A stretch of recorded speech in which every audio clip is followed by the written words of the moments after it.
有人说过，时间是食物的挚友，时间也是食物的死敌。一个时代的那个味道呢，就会这样完全的消失掉，那我觉得是很可惜的，对不对？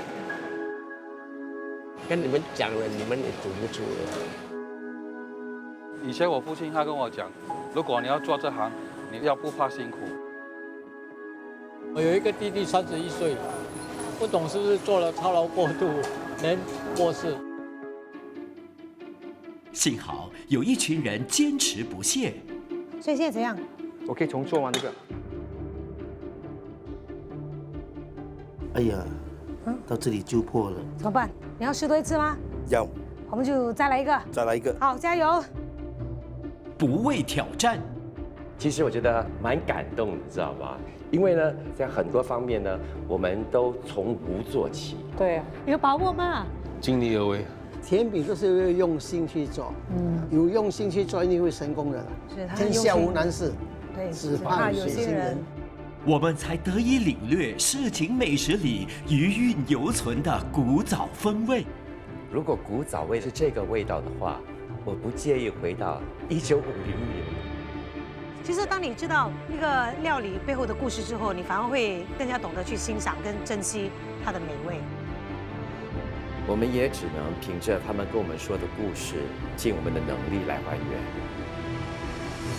第3系列的古早味侦探将继续追根溯源，重现美食的古早味。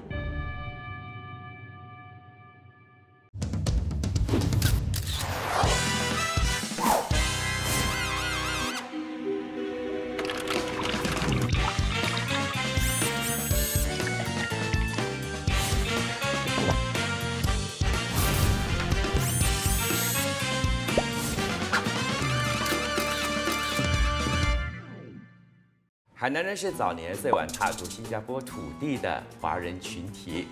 由于当时许多行业都被其他籍贯人士捷足先登，所以有为数不少的海南先民到洋人家庭或者是富裕的土生华人家庭里当厨师和帮佣。海南厨师融会贯通，吸取了传统西餐的精髓，融入本地元素和食材，创造了极具南洋风味的西餐海南猪排。海南猪排至今也是海南咖喱饭中的灵魂菜肴之一。本地到底是先有海南猪排，还是海南咖喱饭？它们两者之间又有什么关联呢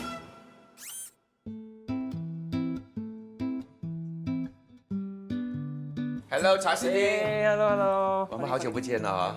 有1年了。有1年了哈。哇，你电头发。哎，对，谢谢你。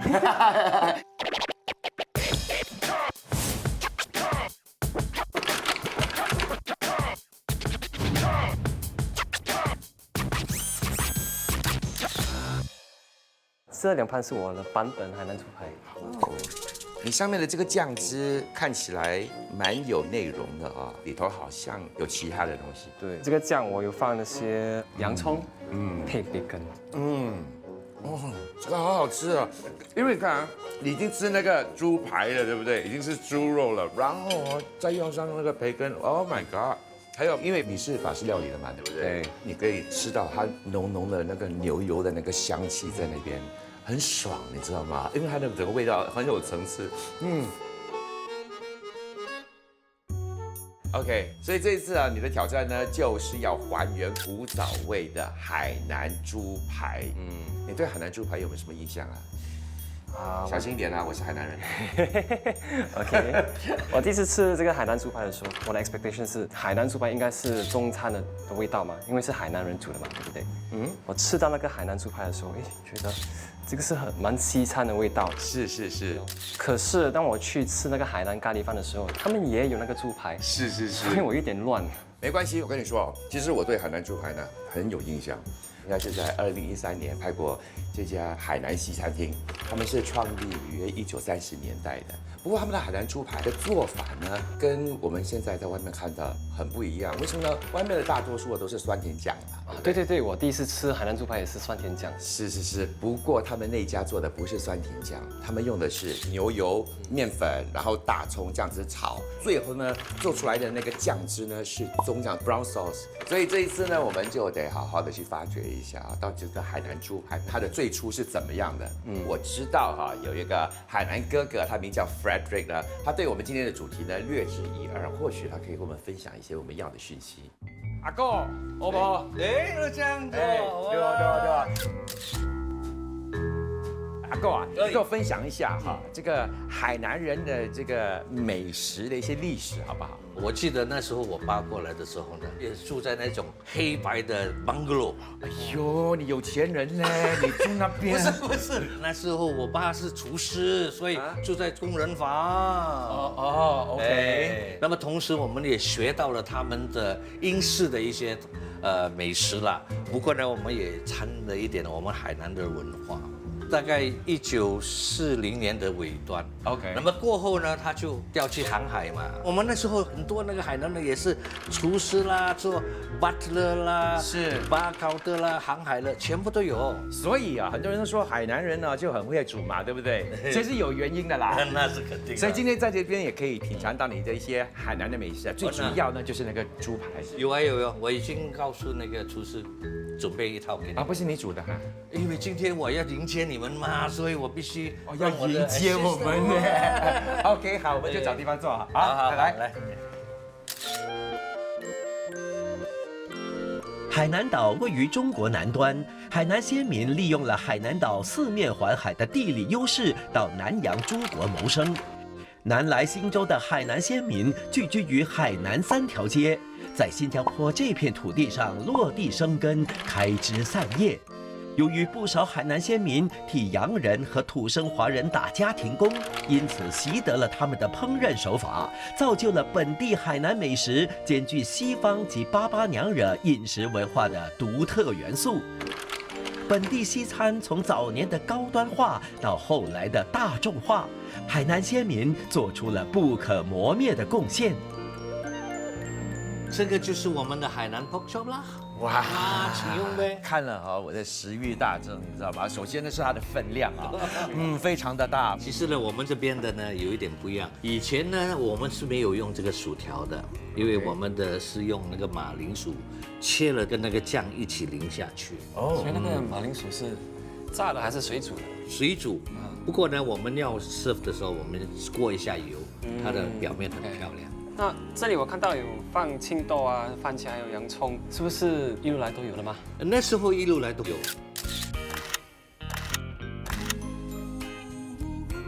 现在这个猪扒呢，外皮呢是面包那个面包脆。不过呢，以前呢，真正来讲是用那个饼干的，那种四四方方的苏打饼啊。cream cracker。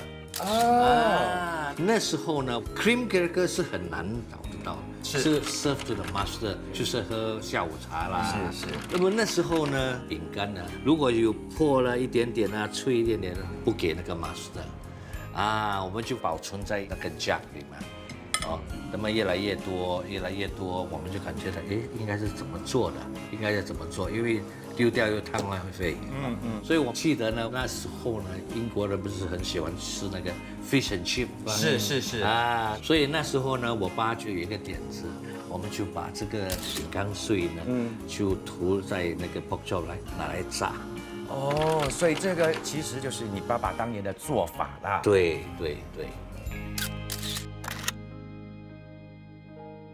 那老板，为什么这个猪排你们会搭配酸甜酱啊？那时候我们吃了之后呢，感觉越腻咯，因为很干是吗？很干咯。那么那时候呢，我们厨房里有很多那个阿嬷，他们是 look after the family 的嘛，是。他们就有一道广东人很出名的咕噜肉，所以呢，我们就用这个酸甜酱来搭配这个猪扒。是，因为那时候有可能是有不同籍贯的人嘛，然后互相的影响嘛。对。你说奇怪的人？习惯 ，OK， 你才奇怪了，拜托。那在你的印象当中啦，应该是在什么时候啊？就是一般人呢，可以在外头呢，就是吃到这个所谓的海南猪扒呢？那时候呢，如果要吃到这一道菜呢，基本上都是在一些俱乐部啦，或者一些高档的那个餐馆。或者 hotel， 我知道呢，那时候呢，英国人开始回去，那么他们回去的时候，那厨师不是要，没工作了嘛，所以就开始呢，在一些咖啡店啦，或者是餐馆，对不对？对，开始把这道菜呢发扬光大。小阿公，你们这边也有卖那个海南的咖喱饭嘛，对不对？对。所以你的那个海南猪排啊，在用在咖喱饭那边呢，跟这个是有差别的吗？基本上这个 pork chop 是一样。所以你认为是先有这个西式的海南猪排呢，还是那个海南咖喱饭？我觉得是英式的猪扒蟹，然后英国人出去之后呢，也是因为我们受了那个娘惹啦、马来的影响，所以我们也从那边学了一些咖喱啦。还有因为要喂饱大家呢，我们就多一片卤肉。那么当时候卤肉跟咖喱掺在一起呢，还有大菜。大菜啊，对，因为有肉有饭，对，还有菜，对。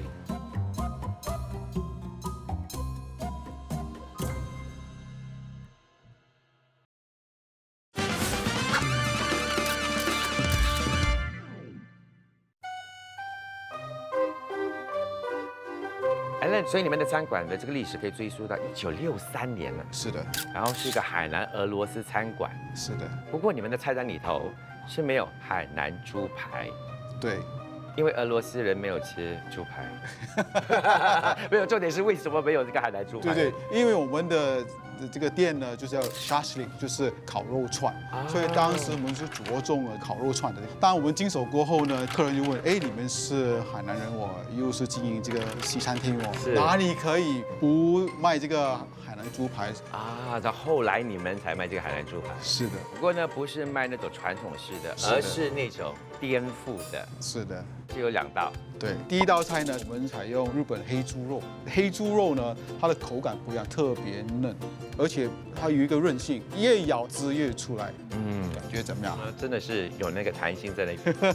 有时是当你咀嚼多了呢，它的天然的那些脂肪散发出来的时候呢，使到你的口里头呢滑滑的。不过当然我们也知道，这个传统的这个猪排呢，它也有那个所谓的酱汁嘛。是的。你们的酱汁是什么酱汁？这个是我们自创的这个酸甜酱。这个酸的味道就是为了跟我们这个猪排这个油呢有一点 balance。奇怪它似乎有一些的那种炭香味在那边的。炭香味你都可以察觉出来。有吗？是有一点，是我们烹饪的过程中，那个火就比较大一点。怪不得在甜酸的最上头有那个炭香的那种香气。对，竟然可以在这个酱里头找到。对。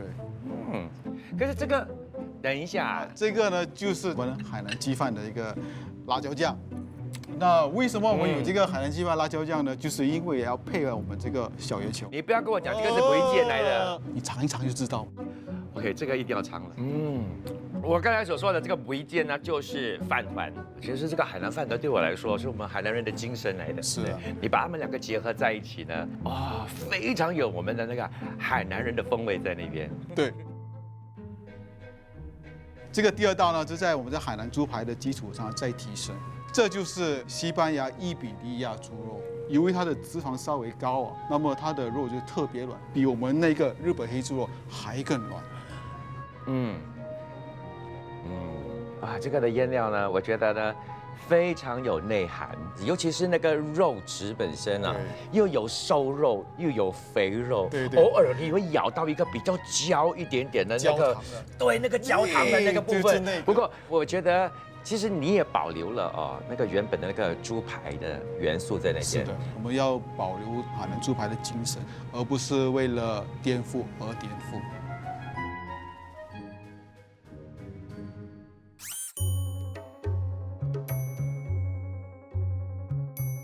Brian， 为什么我们来这一档？因为他们有我们要的东西。老板，我要2人份的这个海南咖喱饭不过它搭配的菜呢，一定要是你阿公那个年代有的那些菜。不过最主要的一定要有那个猪排。对。重点是呢，你又有那个中酱。对。这个中酱很重要。对。从以前开始，海南人来新加坡的时候，他们很多都会跟那些大户人家或者跟洋人做工。对。如果你跟洋人做工的话，很重要的一个酱汁，你一定要会有的，就是他们最基本的一个酱汁，就是中酱。那你知不知道是哪一个时候开始有那个酸甜酱呢？大概可能50年代吧。50年代。那个时候我也问我父亲，我父亲讲说他比较大一点，他就才有吃过。之前呢，他跟他的父亲学的时候，他小时候他看到的也是中酱的。那个时候我还记得我父亲有跟我讲，我阿公那个时候是在那个叫做古瓦山，就是现在的金边路那边他是在那边卖的。OK，before 40年代应该是有的。那你知不知道是先有海南猪排还是海南咖喱饭？那个是说不清的，因为海南咖喱饭本身最主要就是一定要有那个海南的猪排，还有一个香港的那个海南咖喱。有一些人他们从头到尾跟我买的海南咖喱饭，就是 pork chop 杂菜零咖喱没有了。就是这样。很久以前海南咖喱饭的叫法是叫 W。是，如果你是海南人的话，哈，你听起来你不会觉得很好笑。对。不过如果你懂得广东话的话，还是有点怪怪的。对，会被直接想去后面。对了，好心而已。W 的意思呢，就是其实呢，好像搭配的料。所以因为那个时候海南人他们有从那个西方啊，他们自己本身是华人，再加上他们有跟洋人做工，他们学的武艺18般，全部就搭配在一起，做出来海南咖喱饭。所以海南咖喱饭其实很新加坡的。本地海南咖喱饭何时起源，由谁开始，无从考究。马来西亚沙拉越州的梅里有一家创立于1938年的海南咖喱饭摊档，摊主的父亲13岁时从中国海南岛到新加坡谋生，在机缘之下，他跟本地娘惹学习了烹煮咖喱之后，再辗转去到沙拉越梅里卖起了咖喱饭。海南咖喱饭是多元饮食文化的融合，英国人的炸猪排、土生华人的咖喱以及华人的卤肉，都是海南咖喱饭中不可少的经典菜品。谢谢。为什么你的咖喱饭上面淋的那个汁不单单只是那个咖喱而已，还有像别的汁有卤汁、咖喱汁，分成全部有6种汁。6种汁啊？对，卤汁是分3种，咖喱分3种。我们在淋的时候可以比较准确的符合客户的要求。所以你完全没有变到？没有，我的父亲教给我的时候，他有跟我讲，不要因为贪方便去让人改那个食谱。是，所以像我在吃你的那个炸猪排你们的这个猪排用的是猪的哪一个部位啊？那个猪里肌肉。所以从古到今都是用那边。阿公那个是的时候也是用那个。为什么会用那个部分呢？瘦，可是也是有它的坏处，就是瘦肉它的肉感呢就会比较硬，所以我们就会捶嫩化那个肉，然后呢才来进行那个腌制。问你你这个猪排上面呢是裹了什么粉啊？一种是面粉，另外一种是我们自己调味。所以你阿公的时候是没有说用那个面包糠的？没有，我们没有用面包糠。我懂有一些他们会用面包糠，我们没有用面包糠。那老板，你不是说那个海南猪排只有中酱的，为什么这边有其他的酱？海南猪排是以中酱为主，可是里面我们还有掺了叉烧汁跟黑卤汁在里面，那个是有点调味，带那个味道提味的。所以你的中酱里头有些什么东西？不用讲全部的，你给我讲3样就可以了。我帮你。洋葱，对，一定要有的它的那些桂皮香料，那些都是很少许的，因为味道很重。是。不过那时候洋人都会用这些香料的嘛，是他们会用那个桂皮比较多。对，OK， 我问你多一个问题，那个棕色是不是从 salted onion ？salted onion actually 只是会给它一点点那个带那个甜味。OK， 所以如果我们讲很古早的话应该是有什么 sauce的帮忙，对不对？来炒过的OK。所以你的中酱里头有没有放些什么肉什么的？有，其实那个时候我们每次煮完那个肉丸呢，放在那个中酱里面，保持那个湿度而且它是保持它那个肉丸里烧。是不是那个肉丸如果说它有什么汁要漏出来的话，它也是直接就是漏进你的那个中酱里头嘛，所以你的中酱呢就非常有味道。很懂，是不是这样讲？哎呀，是这样的啦，不会浪费掉吗？那个味道？是。其实老板很乐于分享嘛，对哦，跟我们讲了那么多其实整个 recipe 给我了。其实每个人用心去做，都会做出很好吃的东西。对，那个是那个秘密，要用心。是。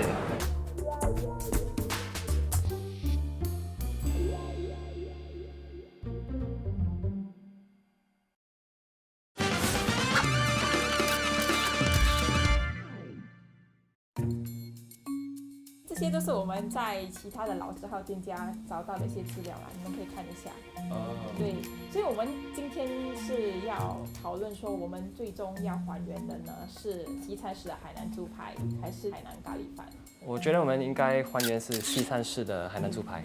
我的看法跟你也是一样啦。另外一个就是姜汁啊，其实我们之前也是有去2家老字号了。其实第一家呢，我们是去了一家是位于 Toby Street， 就俗称的海南2街的那个餐馆呢，它淋的是有点酸甜酱，可是它的颜色其实是有一点红褐色的。店家呢，他是说他们其实有加了一点蚝油作为调味特上色。然后第2家呢是位于美之路的另外一家海南餐厅，他们的呢虽然是酸甜酱为主，他们也是加了黑酱油上色，所以我们是可以有一个结论是说，其实以前虽然我们是说是酸甜酱，可是大家呢对于中酱还是有个感觉，还是有个概念。所以我觉得开始是中酱，但是为了大部分的人可以接受它的味道，有可能他们会换成酸甜酱，所以是中酱啦。中酱肯定是。对。那 chef 认为它的外皮是应该裹上这样的粉。因为中式来讲的话，我们直接是用生粉的嘛，对不对？所以有可能啊，这个面包糠的这种概念啊，是从西方那边引进来我们这边。我觉得是海南人想出来用饼干碎、苏打饼。这里也是有找到这个美食博客说，以前他的长辈呢也是用饼干碎。如果说是做给自己家人吃，然后你要出一点 pattern 的话，我相信我们可以用饼干碎。不过如果要做生意的话，面包糠，对不对？对。OK， 所以大致上啦，我们已经达到一个共识了啦，对不对？可是我跟你们讲哦，我们不能说100%的很肯定。我知道哦，有一个婆婆啦，她可以让我们知道多一些有关这个海南猪排啊，最初的是怎么样的。哎，不酸，哎，不姜，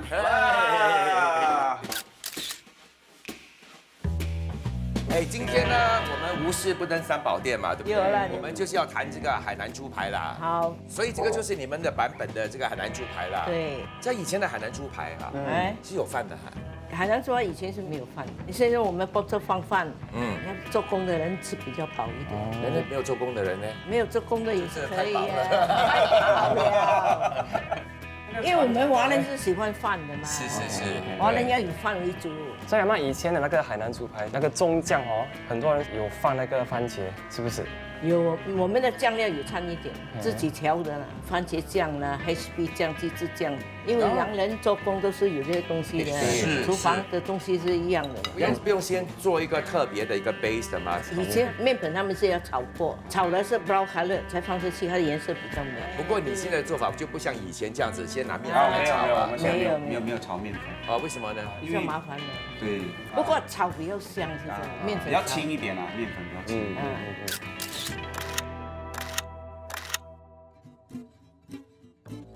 我们讲了这样多哦，我们是要试试看啊，你们试试看啦，对，试试看它的酱汁。怎么？没有。我说的原因是很简单的，因为有时候啊，你去外头吃东西的时候嘛，对，它有2种味道，一个呢就是那种专业厨房的味道，这个就有家的味道，对。所以这个是我妈妈的秘方啦。以前小时候她就是用那个苏打饼，就是这样做给我们。哦，所以你现在做的是用苏打饼的，对。苏打饼比较香的，因为它有一点油的味道了。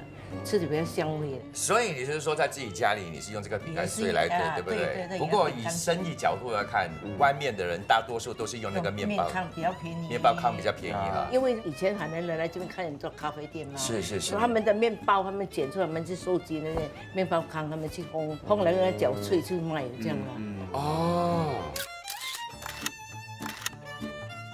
既然贝年还有我选都讲了，以前的海南人呢，他们都是用那个面包糠来做这个海南猪排的，所以我觉得我们要去拜访一个面包师傅，所以你就不用做面包了。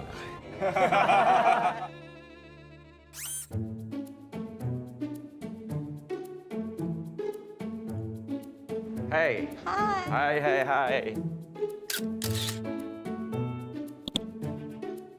所以妹妹你是个网红嘛，对不对？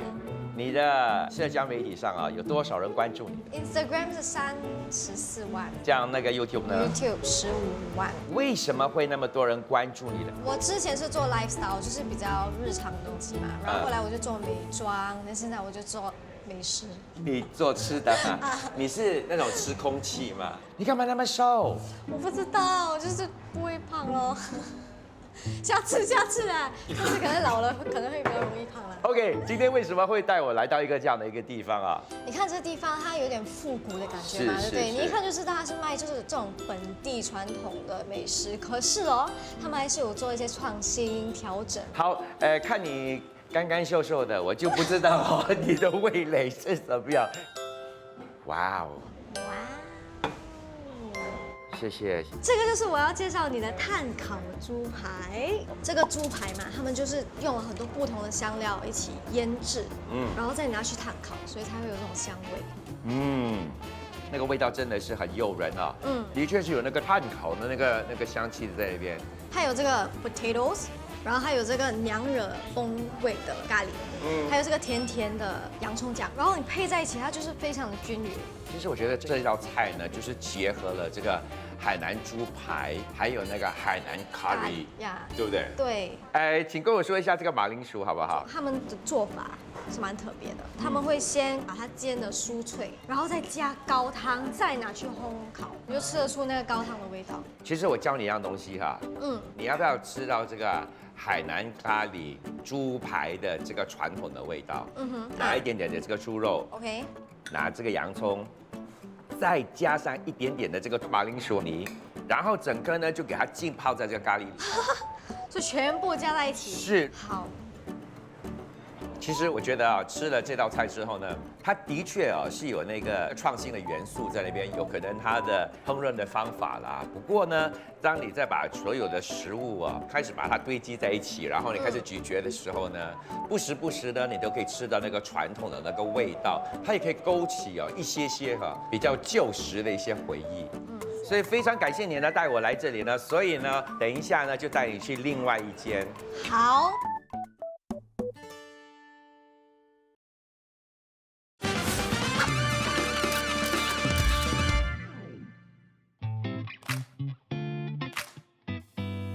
其实有可能是看这里的设计啊，整个感觉，你以为这里纯粹是西餐，对不对？其实这里有卖很多本地美食的。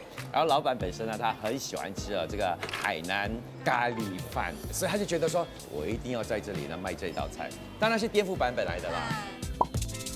这个就是黑猪肉咖喱饭。其实你看它的卖相呢，就很像古早味的海南咖喱饭。它的那个猪排呢也是油炸的。有没有吃到一个非常独特的那个蒜香味啊？对，这个是它的 garlic soyu， 很香。海南咖喱饭呢，有的是那个杂菜，不过它这里是有菜，它的这个菜呢是 Brussels sprouts， 这个 Brussels sprouts 呢，它本身的味道呢是苦的，不过它炸了之后啊，它是蛮甜的，对，它后来才有一点点的那个苦的那个味道，对，这个我觉得是加分的，这个太好吃了，等一下。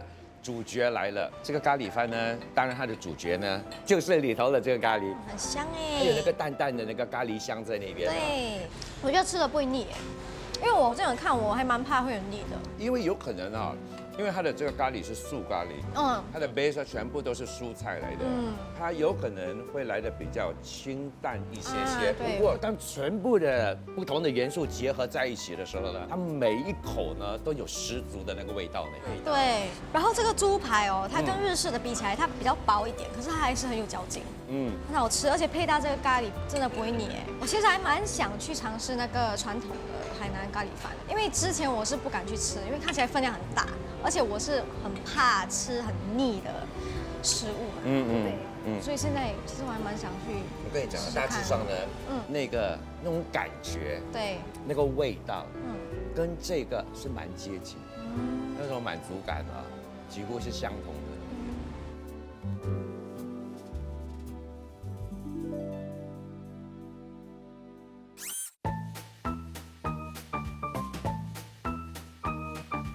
李老板，Hello， 阿哥好不好？来给你介绍一下，这位是查士丁。你好。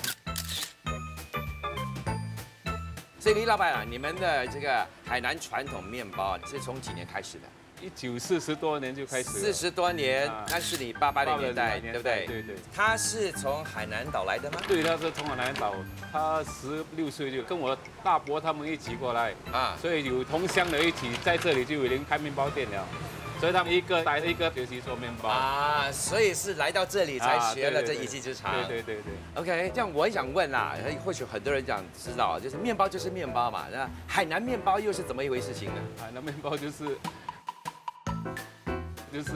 海南人做的面包，其实真的是没错吧，对不对？那都是海南人做面包多了。对。那老板，你以前有做面包糠卖吗？以前有，我父亲他们有做来卖。那时候你们是供应给谁的？卖西餐的多，他们有跟我们拿那个小小的班，他就顺便给我们拿。后期就是因为太辛苦，所以没有人要想做了。为什么辛苦呢？面包糠有很多步骤，你们怎样做？我们要切那个皮好，又要放在那个炉那边烘，烘了又要做碎。这些都可以用来做的，这些就不会太黑了。所以啊，他们弄那个面包糠的，只是不用上面的那片了，对不对？所以是左右旁边下。对 ，OK。所以这些是不要的啦。对，这个不要的直接就进垃圾桶了啦。OK。我觉得我还需要多一点呢，我可以切多一些。你切啦？切了，我切了。哦。不错，蛮有架势的啊。旁边先啊。以传统的切法是这样啦。这个要的啊？这个要的，对。那下面 OK 吗 ？OK 的。其实这个拿去烘啊，然后涂上厚厚的牛油，这样咬下去那种味道。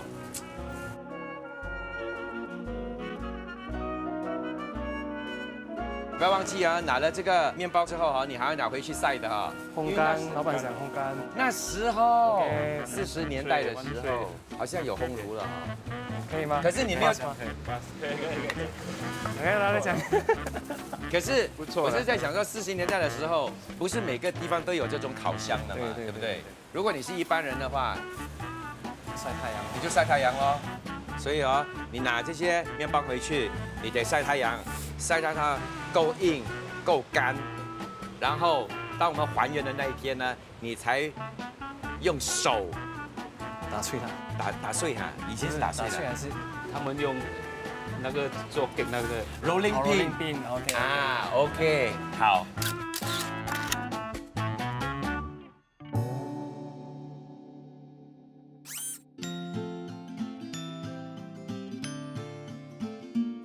查士丁，怎么样？面包干了没有？有些还是很湿嘞。哎呦，快点啦，要下雨了嘞！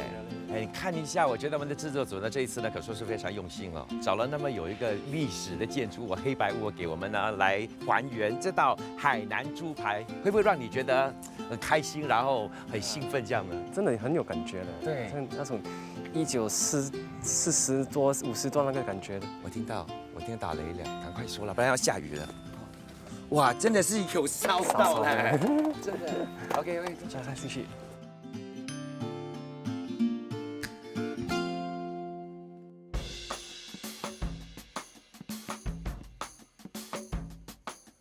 所以今天我们要还原的呢，就是40、50年代的海南猪排，分别有2种，一个是家庭式的，就是用这个苏打饼的；另外一个就是餐馆式的，就是用这个面包糠的。对，好，所以面包呢已经晒干净了，现在是筛选的部分了，对不对？因为刚才你说其中有一些很湿，对。对啊，感觉到那些比较软的不要用。是。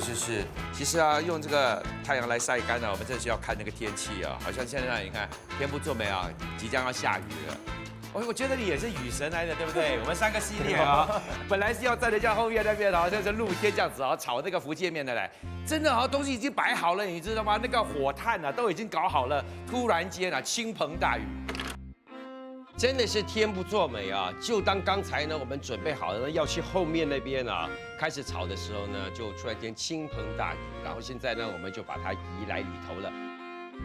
所以今天又在下雨，还好我们是在这间屋子里头啦。OK， 来，我们继续吧然后当然旧时候他们是用这种 rolling pin 嘛，然后就这样子 roll。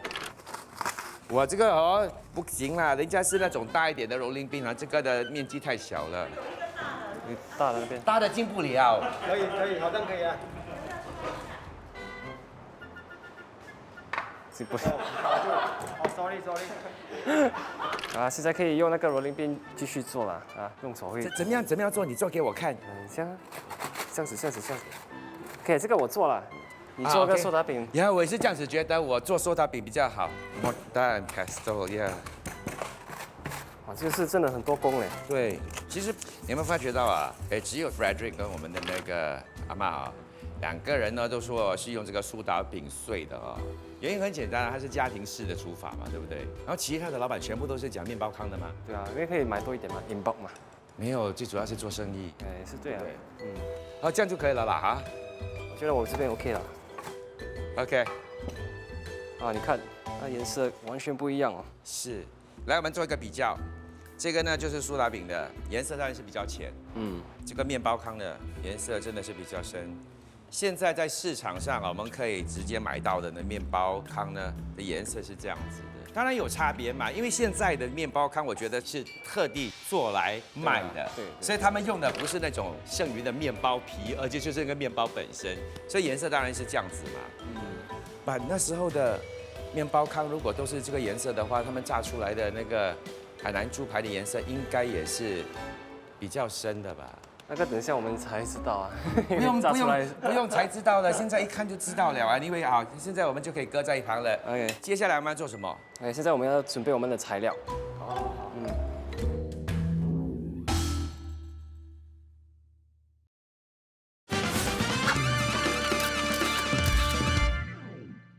OK， 现在我们要准备我们的中酱，很好。所以阿嬷有跟我们说，很久以前她干炒那个面粉，对不对？是。所以我们炒面粉咯，就是真的是炒面粉啊。对对，干炒很重要，你不要给它焦，你要一直搅，一直搅，一直搅。OK， 是有一点麻烦，对，很多工的。好，这边我会准备我们的番茄。所以他这样子炒的原因是干嘛？他是觉得这个面粉本身不够干是吗？他就把多余的水分给蒸发掉，然后这样就会比较有那个镬气啊。我觉得最重要的道理是它的颜色，因为是中酱嘛，所以炒到棕色嘛。哦，这个要炒到棕色去啊？对，所以真的需要一点时间。坦白说，我长得那么大哈，这是我第一次炒面粉，这也是我第一次。很讨厌哦，人家哦难得这把年纪还有一个第一次哦，你就让我有这个第一次来，干嘛你也讲你有这个第一次 ？OK， 所以这样够 brown 了没有？对，够 brown 了。好，接下来可以放这边，我们可以开始炒我们的洋葱跟多玛多了。一个很平凡的一道菜啊，只要加上牛油啊，突然间呢，哇，就到另外一个层次了。OK， 来。我觉得一般上啊，只要华人煮东西的时候啊，都是用油的。不过海南人呢，当然呢，就是有了他们的一些经验之后，对不对？就学会了这个西餐式的煮法哦，用这个牛油跟这些大葱呢，就是拼凑在一块儿。好 ，OK， 现在我们要调味，放一点酱青。茶士丁为什么你要加那个酱青呢？其实我觉得以前他们学的时候，他们会加普通的盐，但是海南人也是华人嘛，所以我们华人是比较习惯酱青的咸度跟酱青的味道嘛。所以你的意思就是说，海南人他就是吸取了这个西方料理的那个精华，然后就融入了本地自己的一些特色。对不对？除了这个，我们会放这两个 sauce， HB sauce 还有 LP sauce， 还有番茄。现在给它慢慢的去焖。OK， 刚刚好，我们的马铃薯就已经熟了，我要给它半熟，因为等一下我们还要炸。好 ，OK， 中酱已经准备好了，是马铃薯也是熟了，所以接下来我们要开始打我们的猪肉，打猪肉了。好，首先我们看一下今天的猪肉呢，就是那个所谓的 pot loin。对，现在呢我们是要还原嘛哈，就是当时40、50年代的海南猪排。对，好，可以开始敲了。你敲过吗？有。为什么要敲这个猪肉呢？是因为我们的面包糠跟这个饼干碎它很细哦，如果我们没有敲薄一点哦，外面会焦，里面还是生的。是，也是有可能以前肉比较贵嘛。是，所以他用的肉没那么多，他敲到扁扁呢，把它散开来，炸出来那么一大片，人家看了视觉上就觉得哇，吃的是饱的，可是吃完了之后还是有点小饿，所以放多点马铃薯咯。对，所以一定要有淀粉的东西嘛，对不对？对，很好。我们要调味了，可以除了盐跟白胡椒粉，会放一些五香粉，所以你看啊，之前呢，我觉得洋人呢，他们用的呢都是会用那个桂皮，然后五香里头呢也是有那个桂皮的嘛。然后也就是说结合了我们当地的色彩进去这块肉里头，所以吃起来呢又有一点点中式，不过又是西式的这个料理，对不对？对。哎 ，OK。哇，你看呢，其实我觉得那个面包糠呢，有那个大小块呢，就可以看得出哦，是有那种古早味，那种手工做的。好，我很快就。对啊。哎，等一下，所以火要调一下，怎么了？不要放纸啦，我觉得以前没有这个比针刀，就直接放在上面了，直接放在上面了，给它。对了，哇，真的蛮不错的。可是我觉得差不多了，因为它的颜色哈，好，可以了。所以今天我们做2个版本，第一个呢下油锅的呢就是那个面包糠的，接着下来呢我们要做的呢就是那个饼干碎的。到底炸出来的颜色会不会有怎么样的一个差别呢？其实呢很快就知道了。好。不懂是不是心理作用啦？总觉得好像它多了这个奶油香。对，它饼干呢？对，我觉得它有一似乎好像跟料包的啊。啊，对。它颜色不一样哎，真的是不一样。它的那个颜色呢，相比之下呢，的确真的是比较浅。好，接着下来我们要做什么？我们要炸马铃薯饺。很好。所以大致上我们都已经准备好了嘛？对啊，等下这个好了，然后就是摆盘了哈。对啊。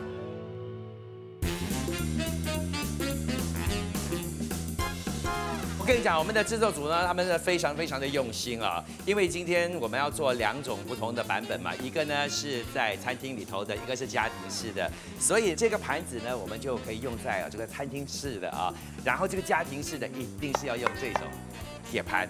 好，来吧。OK， 我们做那个餐厅的。餐厅是面包糠的。面包糠的，对。马铃薯放这边。那家庭的呢，我觉得他们要给大家吃嘛，所以他会把它切一小块。亲爱的观众朋友们，今天呢，我们就成功的还原了海南猪排。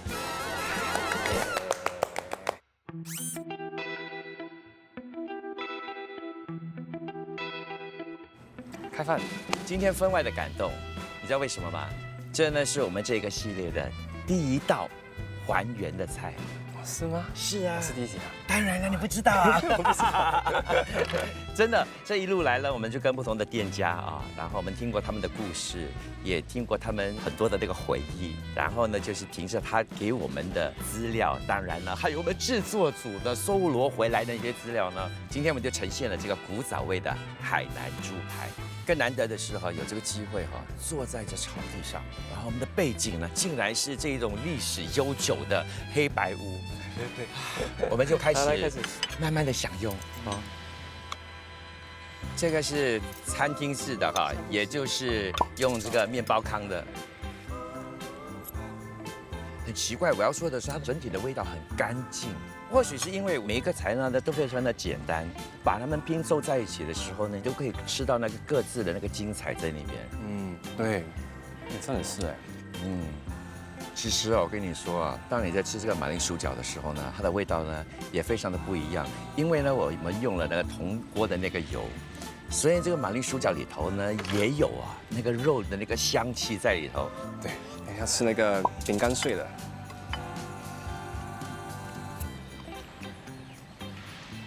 真的不一样，完全不一样。现在我终于明白为什么阿妈一直说很香很香，是有它的原因的。对，真的有那个奶油的味道。是，所以它不单单呢只是那个猪排的味道，所以你在吃的时候呢，还有那个奶油的那个香气在那边。我觉得这些海南厨师真的是很厉害。我也是这样觉得嘞，我现在感觉到非常自豪，你知道吗？那经过我们今天呢这样子的还原这道菜啊，你有没有什么想法？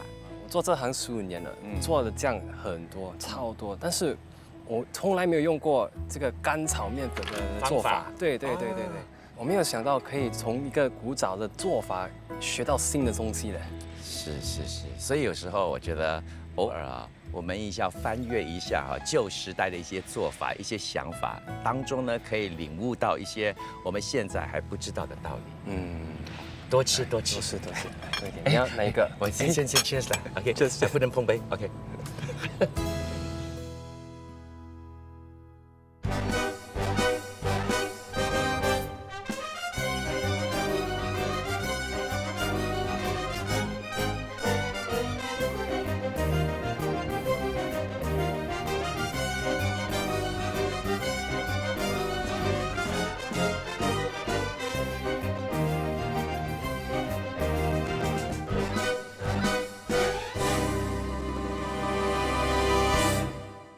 谢。